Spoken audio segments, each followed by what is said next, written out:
AP CM Chandrababu మంత్రి లోకేష్ ప్రోద్బలంతో భారీ విగ్రహ విధ్వంసానికి ఎల్లో గ్యాంగ్ తరలివచ్చింది. పోలీసుల సాక్షిగా అందరినీ బయటకు పంపేసి లైట్లు ఆర్పేసి బరితెగించి దుశ్చర్యకు పాల్పడ్డారు. అధికారుల సమక్షంలోనే ఉన్మాదంగా వ్యవహరించారు. సుత్తులు, ఇతర పరికరాలతో విగ్రహంపై దాడి చేశారు. సామాజిక న్యాయ మహాశిల్పం బోర్డు, మాజీ సీఎం వైఎస్ జగన్ పేరు ధ్వంసం చేశారు.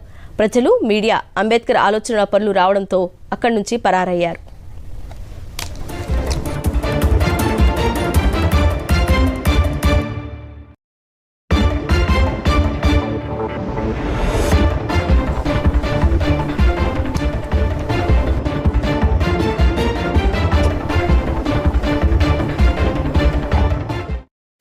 సామాజిక అభ్యున్నతి ద్వారానే దళిత వర్గాల తలరాత మారుతుందని రాజ్యాంగ నిర్మాత డాక్టర్ బాబాసాహెబ్ అంబేద్కర్ నినదించి గురువారం నాటికి సరిగ్గా 95 ఏళ్లు.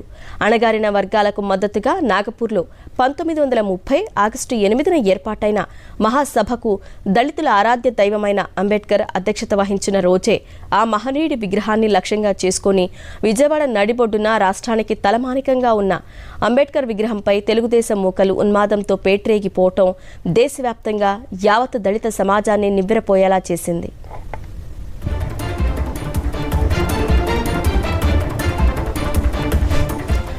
స్వయంగా ప్రభుత్వమే పూనుకొని రాజ్యాంగ నిర్మాతపై దాడికి ప్రేరేపించడం దేశ చరిత్రలో కనీ విని ఎరుగని దారుణం. గురువారం రాత్రి కుట్రపూరితంగా అంబేద్కర్ మహాశిల్పం చుట్టుపక్కల విద్యుత్ సరఫరా నిలిపివేయించి సిబ్బందిని బయటికి తరలించి తెలుగుదేశం మూకలు భీమ్రావ్ అంబేద్కర్ విగ్రహాన్ని లక్ష్యంగా చేసుకుని దాడికి తెగబడ్డాయి.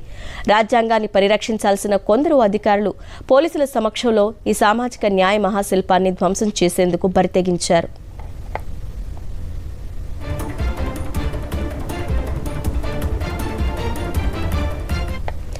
వారి మాటలను బట్టి చూస్తే ఏపీ సీఎం చంద్రబాబు, మంత్రి లోకేష్ ప్రోద్బలంతోనే ఎంపిక చేసిన కొందరు అధికారుల సమక్షంలో ఇదంతా జరిగినట్టు స్పష్టమవుతోంది. నిజానికి గత సీఎం వైఎస్ జగన్ దీనిపై ప్రత్యేక శ్రద్ధ పెట్టి 404.35 కోట్ల రూపాయలతో అంబేద్కర్ విగ్రహాన్ని అత్యద్భుతంగా తీర్చిదిద్దారు. ఆయన చేతుల మీదుగా ఈ ఏడాది జనవరి 19న జాతికి అంకితం చేశారు. అధికారంలోకి వచ్చింది మొదలు పచ్చమూకలు దీనిపై కన్నేశారు. ఇందులో భాగంగానే పైనుండి వచ్చిన ఆదేశాలతో గురువారం రాత్రి 9 గంటల తర్వాత పచ్చ బ్యాచ్ రంగప్రవేశం చేసింది. అక్కడున్న వారందరినీ బలవంతంగా బయటకు పంపేశారు.